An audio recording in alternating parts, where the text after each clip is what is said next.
Bienvenue sur ma chaîne YouTube Real Data Hero qui présente, introduit et explique mes analyses et graphiques des données publiques relatives au Covid-19 que je mets à disposition en téléchargement sur ma chaîne Telegram. Cette vidéo est la première de la nouvelle catégorie Numbers Plus de chiffres. Elle va au-delà de l'analyse du développement particulier des Seychelles pour se concentrer sur la vaccination. Je vais comparer ici les recommandations et les explications du ministère de la Santé des Seychelles, de l'Institut Robert Koch et de l'Office fédéral de la santé publique suisse. En outre, il y aura un regard passionnant sur l'histoire médicale de la lutte contre les pandémies, avec les exemples de la variole et de la polio, ainsi que l'état d'avancement provisoire de notre évaluation des rapports de lésions vaccinales provenant de la base de données européenne des effets indésirables présumés des médicaments, EMA, et de l'Institut Paul Ehrlich. Je tiens à vous remercier pour le grand intérêt que vous portez à mes présentations. L'objectif de mon travail est de contribuer à démêler l'énorme flot d'informations parsemé de nombreux messages hautement émotionnels. Le regard que nous portons aujourd'hui sur les Seychelles évoque presque un sentiment de vacances.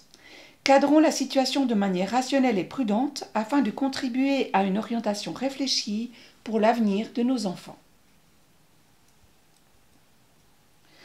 Tout d'abord, j'aimerais interroger les données Covid-19 clés de notre site web à l'URL coronamaps.com.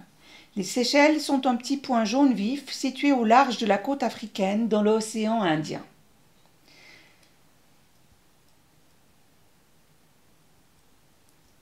La population de 97 741 habitants correspond à peu près à celle de la Frise. En Frise, sur 1572 cas avec des tests PCR positifs, 40 sont décédés depuis le début de la pandémie et aux Seychelles, 28 décès ont été enregistrés pour 6373 cas. La mortalité par cas dans le district de la Frise est donc 5,8 fois plus élevée qu'aux Seychelles. Examinons maintenant le cours au fil du temps aux Seychelles et ce qui est particulièrement intéressant là-bas en l'occurrence. Sur la diapositive 6, jusqu'au tournant de l'année 2020-2021, nous ne voyons que des barres bleues éparses indiquant le nombre de cas avec une valeur maximale de 59 cas au cours de la semaine civile 26. À partir du début de la nouvelle année, une augmentation soudaine et significative du nombre de cas donne l'indication d'un nouveau développement. Malheureusement, les Seychelles ne donnent pas d'informations sur les chiffres de dépistage hebdomadaire qui permettraient de vérifier comment la nouvelle situation a été gérée en termes de dépistage. Ce que nous pouvons observer de plus près, c'est que la forte augmentation de la couverture vaccinale qui atteint aujourd'hui 61,8%, ce qui est proche de l'objectif souhaité pour l'immunité collective apportée par la vaccination. À cet égard, la question se pose de savoir si l'on peut observer des effets de la vaccination sur l'incidence de l'infection. En comparaison, le taux de vaccination de la deuxième injection dans le district de la Frise n'est actuellement que de 8,21%.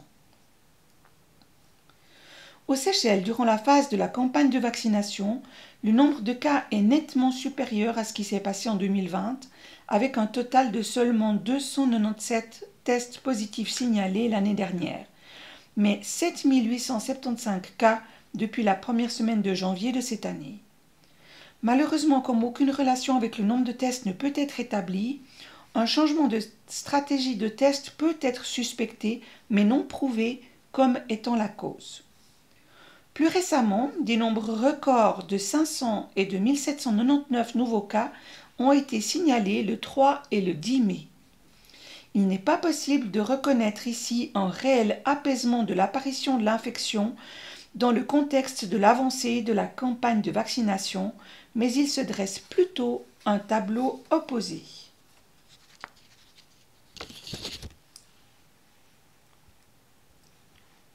La diapositive 7 donne un aperçu des décès attribués au Covid-19 avec test positif. Aucun décès n'a été signalé en 2020. Le premier est enregistré le 4 janvier 2021 et la campagne de vaccination commence après que 3 décès aient été signalés. Au premier trimestre 2021, aucun changement de tendance n'a réellement été observé jusqu'à présent au cours de la campagne de vaccination. Je voudrais soulever une question, étant donné que les Seychelles présentent la couverture vaccinale la plus élevée au monde. La couverture de la population atteinte ne devrait-elle pas être utilisée pour la recherche scientifique sur la protection obtenue ainsi que sur la sécurité des vaccins? En raison de l'insularité supplémentaire et des restrictions claires en matière de voyage, nous avons affaire à une cohorte fermée presque idéale, de sorte que l'on pourrait obtenir des résultats importants qui bénéficieraient en fin de compte à la santé et à la sécurité mondiale. Tant de gens fondent de grands espoirs sur la vaccination que des données valables permettant d'éduquer de manière transparente la population mondiale seraient inestimables. À partir des premières courbes, on voit clairement aux Seychelles la relation des tests positifs effectués au début de l'année avec les décès individuels à partir du 10 janvier en présence d'une vaccination conséquente de l'ensemble de la population.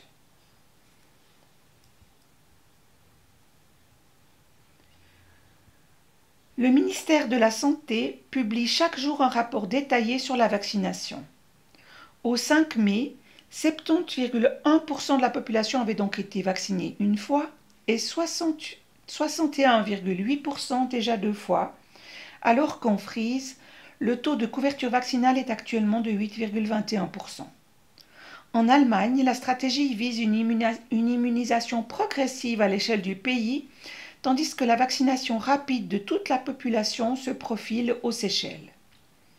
L'option consistant à vacciner rapidement et à un taux élevé certains districts particulièrement touchés, comme aux Seychelles, n'a pas encore été envisagée dans la planification allemande. Compte tenu de l'affirmation optimiste de la chancelière, selon laquelle les personnes vaccinées ne sont plus impliquées dans le processus d'infection, il serait théoriquement possible de rassurer les districts qui ont des points chauds et présentent une incidence particulièrement élevée au moyen de programmes de vaccination prioritaires ciblés afin d'obtenir en même temps des indications précieuses sur l'efficacité du concept. Au vu du rapport de vaccination, seuls 2 vaccins différents ont été utilisés aux Seychelles à ce jour. Le vaccin de Sinopharm repose sur un mécanisme d'action classique, tout comme le vaccin à ARNM Covishield d'AstraZeneca, qui est également préféré en Inde. Sur son site web consacré à la vaccination, le ministère de la Santé fait des promesses d'efficacité très générales qui, sous cette forme, se veulent probablement un encouragement. Aucun contexte scientifique ou référence à l'étude qui a conduit à l'approbation des vaccins ne sont proposés. Le sceau de l'OMS est probablement destiné à renforcer la confiance. La section suivante concerne les informations sur le vaccin Covid-19 en Allemagne et en Suisse. La diapositive 11 présente des informations sélectionnées du RKI sur la vaccination. Je souhaite présenter ces déclarations sans commentaire. Je cite. Le vaccin Covid-19, disponible depuis fin 2020, joue un rôle clé dans la lutte contre la pandémie de SARS-CoV-2. Les 4 vaccins contre le Covid-19 actuellement homologués dans l'Union européenne ou en Allemagne se sont révélés hautement protecteurs contre la maladie grave du Covid-19. L'examen systématique publié dans le bulletin épidémiologique 19-2021 aborde la question de savoir dans quelle mesure les personnes vaccinées peuvent encore être infectées par contact avec le SARS-CoV-2 et éventuellement infecter d'autres personnes. Dans l'ensemble, les données disponibles suggèrent que la vaccination contre le Covid-19 réduit significativement la transmission virale et que les individus entièrement vaccinés ne jouent plus un rôle significatif dans l'épidémiologie de la maladie. Fin de citation. Le graphique du bulletin épidémiologique cité en référence dans ce paragraphe sert à visualiser le principe d'action dans la réduction des décès, des hospitalisations et de la gravité de l'évolution. Aucun chiffre ni aucune étude scientifique ne sont cités pour étayer l'ampleur de la réduction des symptômes recherchés telle qu'elle est décrite. Citation numéro 2 du bulletin épidémiologique. Pour les 4 vaccins actuellement homologués dans l'Union européenne ou en Allemagne, Comirnaty de BioNTech Pfizer, le vaccin de Moderna, Vaxzevria d'AstraZeneca, celui de Janssen. Un effet protecteur d'au moins 80% contre la maladie grave du Covid-19 a déjà été démontré dans les études d'homologation ou dans des études d'observation non randomisées menées ultérieurement. Voir la justification scientifique de la STIKO. La STIKO, c'est le comité permanent de la vaccination à l'Institut Robert Koch, pour la 4e mise à jour de la recommandation vaccinale Covid-19. Fin de citation. Je voudrais juste noter que les études randomisées sont considérées comme une norme de qualité nécessaire pour les articles scientifiques. La valeur de 80% indiquée ici pourrait servir de toile de fond au graphique présenté précédemment. La diapositive 12 montre des extraits d'informations sur la vaccination de l'OFSP en Suisse. En haut à gauche, les objectifs de la vaccination sur fond de danger et de risque de Covid-19. Je tiens à souligner le taux de mortalité mentionné de 1%. Ceci sera utilisé plus tard dans la comparaison historique. À droite, en définitive, un plaidoyer général en faveur du bénéfice général attribué aux vaccinations contre les maladies transmissibles. Il est fait référence à la protection des personnes vaccinées et indirectement aussi des personnes non vaccinées. La partie inférieure présente un aperçu des vaccins autorisés en Suisse et de l'état d'avancement des procédures d'autorisation. Par rapport aux 4 vaccins autorisés en Allemagne, seuls 2 vaccins dits à ARN messager du fabricant allemand Pfizer-BioNTech et le vaccin de la société américaine Moderna sont actuellement autorisés en Suisse. L'âge d'approbation est respectivement de 16 et 18 ans. Un message surprenant apparaît dans le rapport. Je cite. Étonnamment, nous n'avons trouvé aucun article évalué par des pairs sur l'essai clinique de phase 3 pour le vaccin Covid-19 de Janssen. Fin de citation. Je tiens à souligner que l'homologation des vaccins se fait généralement selon un processus d'approbation en 3 phases. Je ne m'étendrai pas ici sur les allégations d'efficacité et les études sous-jacentes au processus d'approbation. L'évaluation était effectuée par les autorités compétentes en matière de licence. L'EMA en est responsable pour toute l'Europe. Si l'Office fédéral de la santé publique, OFSP, en Suisse se base sur la spécification du fabricant de 2 doses de vaccin pour 4 des 5 vaccins, j'aimerais discuter brièvement sur la diapositive 13 de la déclaration d'Albert Bourla, président de Pfizer, qui considère qu'une 3e injection de rappel et ensuite une vaccination annuelle sont nécessaires. Il n'est pas clair si cette déclaration est fondée sur des études scientifiques récentes ou si l'intérêt des entreprises devrait également être pris en compte. Il considère les variants ou mutants comme essentiels.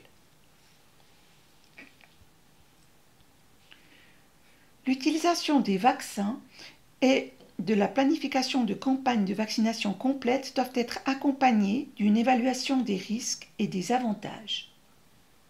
Cela comprendrait une évaluation des risques pour les groupes de population individuels.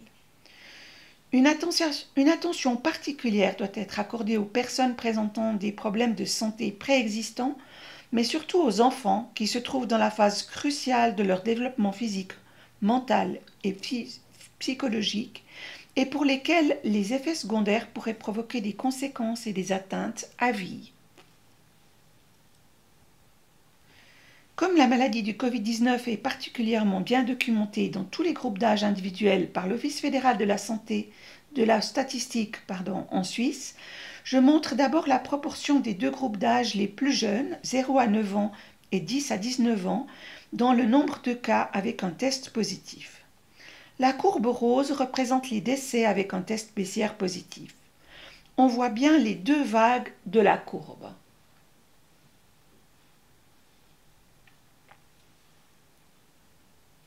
Il est intéressant de constater que le nombre de cas des 2 groupes d'âge les plus jeunes atteint son point le plus bas dans la zone de ces vagues et remonte ensuite de manière significative. Cela peut être lié à une augmentation significative du nombre de tests effectués. La diapositive 16 ne nécessite pas d'interprétation supplémentaire à mon avis. Elle montre combien ces deux groupes d'âge sont affectés par les cours sévères et mortels du Covid-19. On y voit les 3 décès totaux documentés attribués au Covid-19 à ce jour dans ces groupes d'âge.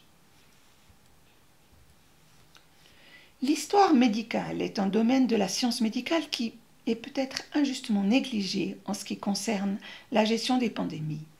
Il peut fournir de nombreux exemples, notamment en ce qui concerne les stratégies de gestion.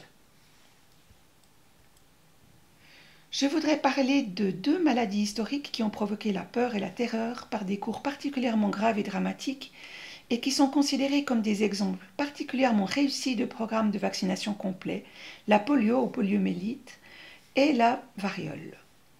On peut trouver des rapports contradictoires sur la polio dans des médias qui rapportent que la cruelle maladie mortelle est revenue en Europe. En revanche, l'Institut Robert Koch et d'autres médias la déclarent en voie d'extinction. La description de la maladie dans le portail médical en ligne nomme une maladie virale. Citation. La plupart des personnes atteintes de polio ne présentent aucun symptôme ou seulement des symptômes légers. Chez certaines personnes, cependant, la polio prend une tournure grave qui peut entraîner une paralysie potentiellement mortelle et d'autres dommages permanents. Il est également possible que des lésions tardives se produisent plusieurs années après l'infection. La poliomyélite, a entraîné à plusieurs reprises des épidémies avec de nombreux décès dans le passé. Fin de citation. La polio a connu un pic atteignant jusqu'à 10 000 cas dans les années 50 et 60 en Allemagne. Le déclin abrupt des cas enregistrés immédiatement après l'introduction des recommandations de vaccination contre la polio par la loi fédérale sur les maladies épidémiques en 1961 est surprenant et soudain, mais salué comme un grand succès. Jusqu'en 1997, la vaccination orale était pratiquée avec un vaccin vivant. Le dernier cas a été documenté en Allemagne en 1990. La raison invoquée pour maintenir la recommandation de vaccination est la prévention d'une récidive due à l'absence d'immunité. Aujourd'hui, de nombreux pédiatres, mais pas tous, injectent un quadruple vaccin mort combiné contre le tétanos, la polio, la coqueluche et la diphtérie. Dès le début de ces programmes de vaccination, une critique de la vaccination s'est également formée. En ce qui concerne la polio, la relation de cause à effet entre le virus et la maladie est également remise en question. On invoque l'utilisation généralisée du DDT et les symptômes de l'empoisonnement au DDT qui sont absolument similaires à ceux de la polio. Les illustrations renseignent sur l'utilisation inconsidérée du DDT, notamment sur les enfants qui étaient aspergés de ce poison pour les protéger des insectes. La base de données de toxicologie clinique fait état de paralysie et de décès pour des empoisonnements au DDT. Les enfants étaient particulièrement touchés car le DDT s'accumulait dans les tissus adipeux et était absorbé notamment par le lait qui joue un rôle particulier dans leur alimentation. Bien sûr, il y a ici sur la cause de la maladie un différend dans lequel je ne souhaite pas intervenir de façon critique. Peut-être la spécialisation de la médecine constitue-t-elle même un problème pour parvenir à une évaluation vraiment valable. Le virologue présentera fièrement le virus qu'il découvre dans le contexte d'un événement pathologique et qu'il peut présenter au public avec beaucoup d'efforts en le rendant visible au moyen du microscope électronique. Le toxicologue et médecin de l'environnement tente, lui, d'examiner de plus près ce qui entoure une maladie et, si nécessaire, mesure le stress toxique chez les patients. Comme le virologue, il est également confronté à la tâche décisive et difficile de prouver qu'une substance toxique trouvée est la cause d'une maladie. Dans leur approche, les deux disciplines ne doivent pas perdre complètement de vue le patient concerné. J'aimerais faire remonter ces réflexions dans les milieux professionnels afin de permettre peut-être de nouveaux concepts d'échange professionnel, comme cela est en partie initié avec succès dans les départements de médecine holistique des grands hôpitaux universitaires sous forme de coopération interdisciplinaire. Sur la diapositive 20, je traite de la variole qui, pendant des siècles, a été considérée comme l'un des grands fléaux épidémiques. Je vous épargnerai ici des illustrations horribles comme je l'ai déjà fait pour la polio, mais je ne vous cacherai pas non plus à quel point certains rapports sont dramatiques. Par exemple, dans une étude sur la variole du canton de Berne au XVIIIe et XIXe siècle, les médecins racontent comment ils ont dû accompagner des enfants impuissants dans un combat cruel contre la mort. Cependant, ces rapports et ces images sont souvent utilisés pour persuader les gens de se soumettre à la vaccination bénéfique promise.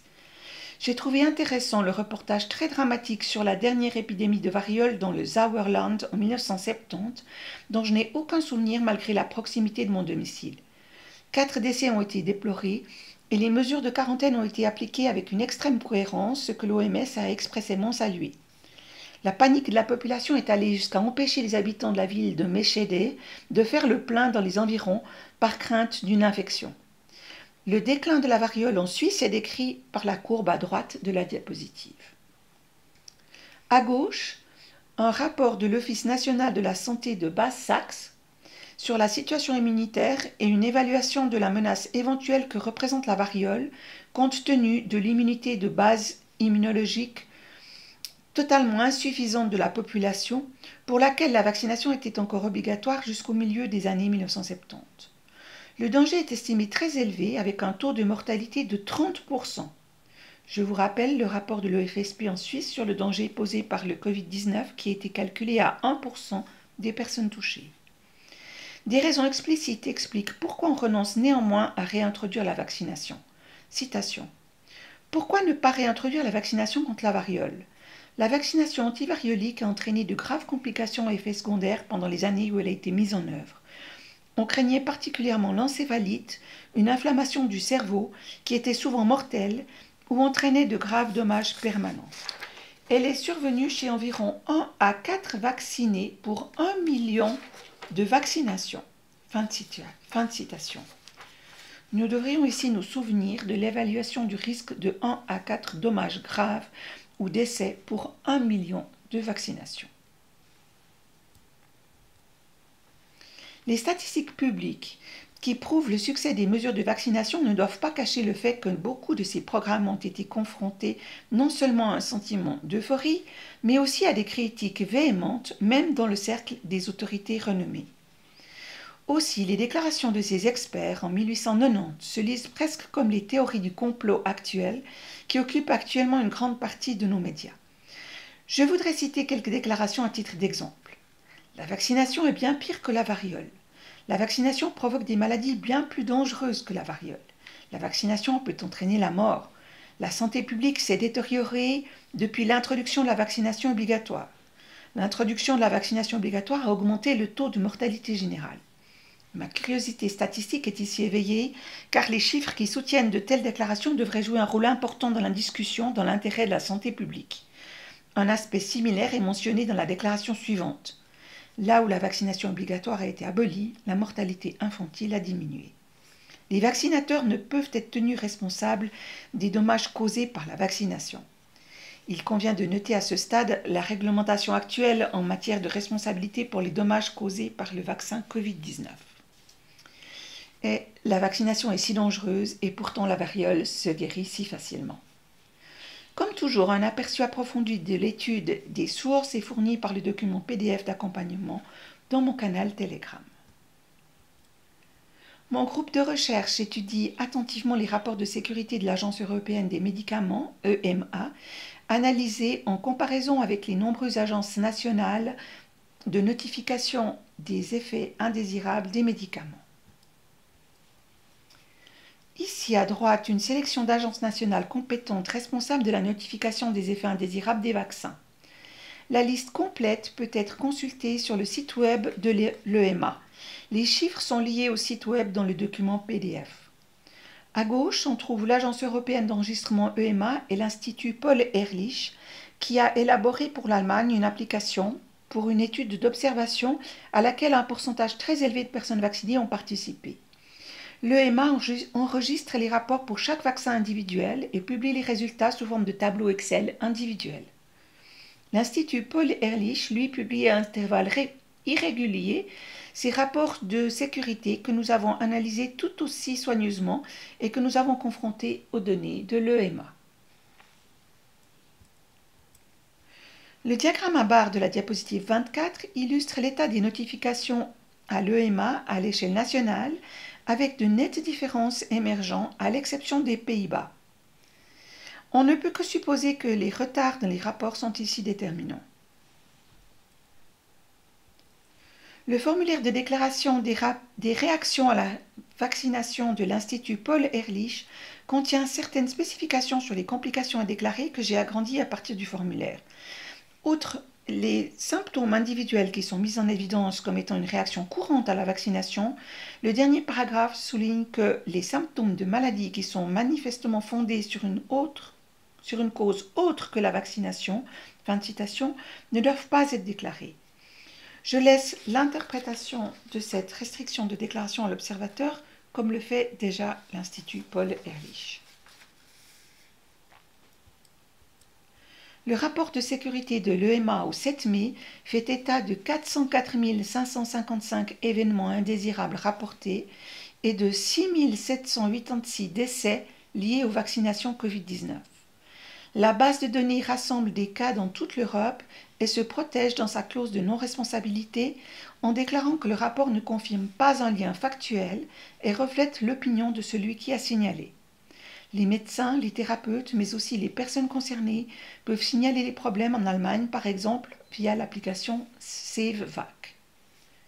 Le graphique à droite de la diapositive montre l'évolution dans le temps des rapports relatifs aux différents vaccins qui ont également enregistré une augmentation en raison du nombre croissant de vaccinations effectuées. Le tableau de gauche montre le nombre de cas suspects signalés d'incidents particulièrement graves pour une sélection de 20 catégories de rapports graves avec les pourcentages des différents vaccins. En raison du manque d'informations sur le nombre de doses des différents vaccins, le montant de ces parts n'est indiqué qu'en fonction du nombre de rapports. Cela ne permet donc pas d'évaluer si un vaccin cause plus d'effets secondaires qu'un autre. La thrombose est une complication particulièrement fréquente de la vaccination qui entraîne parfois des cours sévères et des décès. La thrombose veineuse cérébrale en particulier qui a valu au vaccin d'AstraZeneca des reportages répétés dans les médias et a conduit à des restrictions de son utilisation dans certains groupes d'âge. Certains pays comme le Danemark et la Suisse l'ont actuellement exclu de leur programme de vaccination. Le rapport suisse de l'autorité compétente Swissmedic fournit des informations sur l'évaluation du risque des cours graves et de décès après la vaccination. La proportion des décès déclarés par rapport au nombre de personnes vaccinées est de 0,008% avec 76 personnes décédées.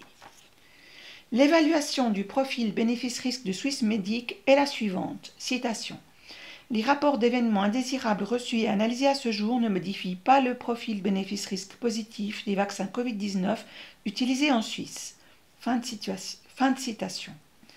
Pour les téléspectateurs intéressés, j'ai calculé l'évaluation du risque de l'Office national de la santé de Basse-Saxe qui, compte tenu d'une protection insuffisante contre la variole et d'un risque de mortalité de 30%, s'est néanmoins opposé à la vaccination pour 1 à 4 cas à risque par million d'habitants, donc un taux de 0,0004%, soit 20 fois moins. Même avec cette comparaison, je ne fais pas d'évaluation. Les raisons invoquées par Swissmedic pour son évaluation lui appartiennent et n'ont peut-être pas été publiées dans leur intégralité. Je ne suis pas intéressée à approfondir les accusations ou les opinions tranchées concernant des sujets très chargés émotionnellement et des opinions contradictoires. Ce n'est qu'en abordant les controverses et les problèmes que leurs origines sont mises en évidence et que l'on peut trouver une issue aux éventuelles contradictions et désaccords pour les nombreuses personnes concernées. Il convient notamment d'utiliser des ressources rationnelles et scientifiques et non de mener des guerres d'opinion qui conduisent au durcissement plutôt qu'à des solutions, surtout dans le cas d'un problème aussi global que la pandémie déclarée. Moyennement une étude approfondie, l'exemple des Seychelles mentionné en premier lieu pourrait fournir des indications importantes à cet égard. Si les diapositives présentées sur ces sujets ont éveillé votre curiosité, je vous encourage comme toujours à effectuer vos propres recherches. Dans mon groupe Telegram, le PDF est à votre disposition et le groupe de discussion offre la possibilité de poursuivre les échanges. J'espère que mes propos vous ont éclairé et que j'ai réussi à donner une image exacte de la situation et à replacer dans le bon contexte les aspects médicaux qui vont au-delà des interprétations purement statistiques. Cette vidéo sera bientôt publiée en 4 autres langues. Je tiens à exprimer ma gratitude pour le soutien apporté aux traductions et aux enregistrements en anglais, français, italien et espagnol. Si vous aimez cette vidéo et mon travail, mettez un like, abonnez-vous à ma chaîne et rejoignez le groupe Telegram Real Hero et Real Hero en français pour recevoir les futures mises à jour et vidéos. Vous y trouverez également de nombreuses informations complémentaires. Des sujets et des données plus internationaux y seront également publiés. Merci de votre attention et à bientôt.